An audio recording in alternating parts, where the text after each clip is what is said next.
At the beginning of a connection with someone who has avoidant tendencies, everything often feels stable on the surface. Communication is still happening, attention is still present, and nothing appears clearly wrong. But internally, something starts to shift in ways that are difficult to define. You begin to notice small changes. The replies are not as consistent. The emotional warmth feels slightly reduced. Conversations that once felt effortless now carry a subtle distance. Yet there is no clear explanation for it, which is where confusion begins to grow. This uncertainty slowly turns inward. You start questioning your own behavior. You replay conversations, trying to find where things might have gone wrong. You wonder if you said too much, expected too much, or came on too strong. This is where self-doubt quietly builds. The most difficult part is the inconsistency. One moment there is closeness, and the next there is emotional withdrawal. This push and pull effect creates a mental loop where you try harder to regain stability, even though nothing clearly explains the shift. Over time, this dynamic creates attachment confusion. You are no longer reacting to what is actually happening, but to the fear of losing what once felt secure. As the connection continues, the change rarely happens all at once. It begins in small, almost unnoticeable ways. The conversations that once felt natural and engaging slowly lose their depth. Messages become shorter, replies take longer, and the effort in communication starts to feel uneven. At first, it is easy to dismiss these shifts. You may tell yourself they are busy, stressed, or simply distracted. But over time, the pattern becomes more consistent. The emotional availability you once experienced begins to fade, even if the presence is still technically there. This is the emotional withdrawal phase. It is not a sudden ending, but a gradual stepping back. The person does not fully leave, but they are no longer fully present either. There is a visible reduction in emotional expression, interest, and engagement. What makes this phase so confusing is the inconsistency.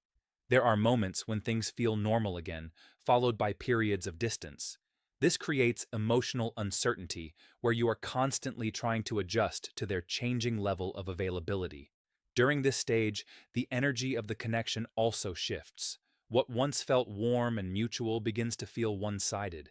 You may find yourself initiating more, explaining more, or trying harder to maintain the same emotional closeness. Without realizing it, you start adapting to their distance instead of addressing it. And the more you adjust, the more the imbalance grows. This phase quietly lays the foundation for emotional disconnection even before any clear ending is spoken. At a certain point in the relationship, something shifts internally for the avoidant person that is not always visible on the surface. It is not caused by a single argument or one specific moment. Instead, it builds gradually through emotional pressure they struggle to process. As the connection becomes deeper, expectations of emotional presence, consistency, and vulnerability begin to feel overwhelming to them. Even healthy closeness can start to feel like pressure when someone has learned to associate emotional intensity with discomfort or loss of control. Instead of expressing what they feel, they begin to internally shut down. Communication feels heavier, conversations feel demanding, and emotional closeness starts to trigger a sense of being trapped rather than connected. This is the point where their internal system shifts from engagement to escape. Rather than facing the discomfort through dialogue, they instinctively create distance. Silence becomes their way of regulating emotional overload. They do not always understand or explain this process themselves, but the response is automatic. Reduce closeness to reduce pressure. What makes this stage difficult is that it often happens without clear conflict. From the outside, everything may seem normal, but internally, they are experiencing a buildup of emotional intensity they are not equipped to hold. This is the trigger point of escape. It is not about lack of care, but about an inability to stay present when emotions feel too demanding. Instead of working through the discomfort, they withdraw to regain a sense of control and emotional safety, even if it means disconnecting from someone they genuinely care about.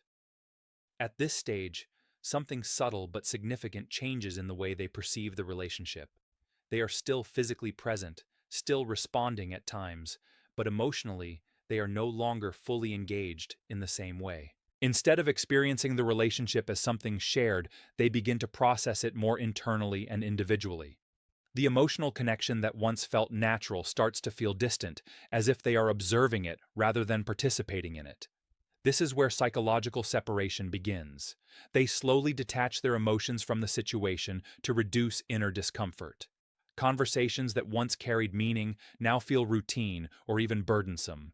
Emotional exchanges that used to create closeness now feel like pressure, leading them to withdraw further into their own mental space. At this point, they may start rationalizing the distance. They convince themselves that the connection is not as strong or that something is missing, even if nothing has actually changed externally. This mental reframing helps them justify the emotional detachment they are already experiencing. What makes this phase difficult to recognize is that it happens quietly. There is no clear breakup, no direct statement.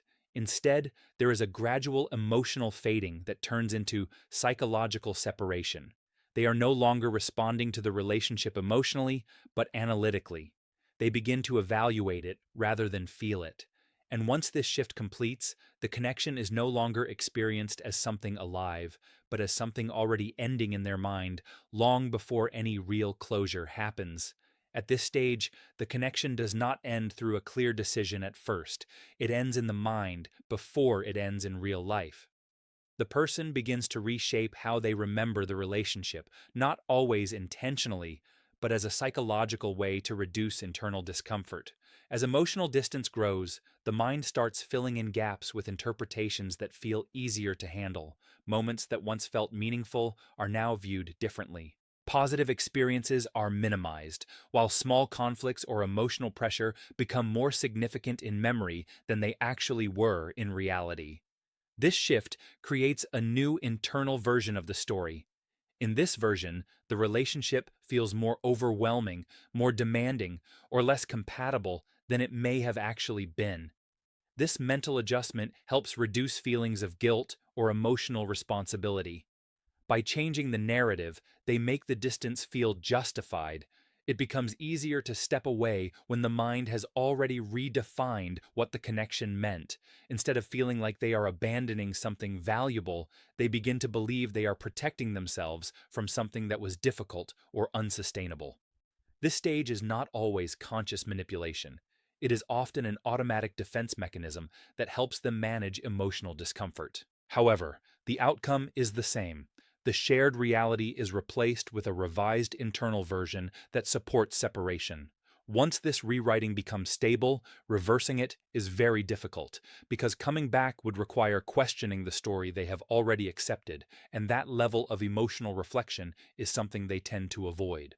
At this stage, the change becomes unmistakable. What was once emotional inconsistency turns into complete detachment.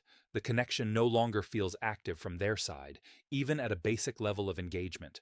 Silence becomes the most noticeable sign, not the kind of silence that waits for time or space, but a silence that carries finality.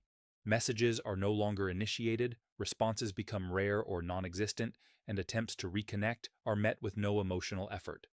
Alongside silence comes indifference. Situations that once triggered emotional reactions or concern now receive no response at all. There is no curiosity, no explanation, and no visible interest in what is happening on your side. The emotional link that once existed appears to have been switched off. Avoidance also becomes consistent and deliberate. Any situation that could reopen emotional connection is ignored or bypassed. Conversations are kept surface level if they happen at all, and anything that involves feelings, clarification, or closure is completely avoided.